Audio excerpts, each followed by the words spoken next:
Magandang araw sa inyong lahat at welcome sa aking channel.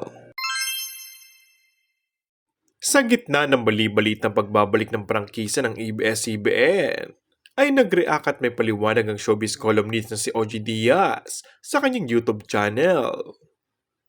Sa kamakilang video ni OG Diaz, tinalakay niya ang bagay na ito dahil maraming chismis ang kumakalat online tungkol dito. At para sa kanya, ito ay tila imposible pa sa ngayon. Una sa lahat, wala silang frequency dahil ang pag-aari ng kumpanya noon ay hawak na ngayon ni Manny Villar. Pangalawa, sa mabilis na ebolusyon ng teknolohiya, nagbago din ang streaming landscape.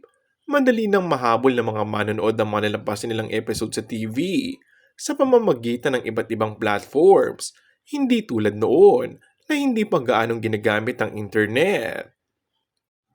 Wala na yung tipong kailangan mong magmadali mula sa traffic dahil kailangan mong maabutan dahil walang rewind ang free TV. Ngayon, may YouTube na, meron ng Netflix, ayon ni Diaz sa kanyang video.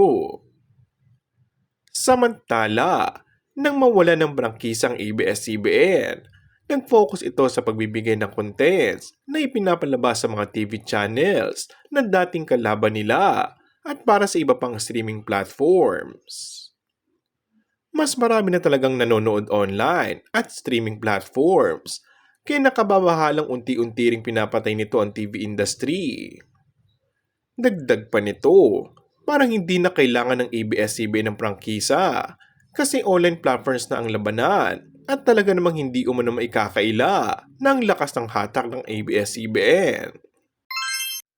And that's all for our today's video.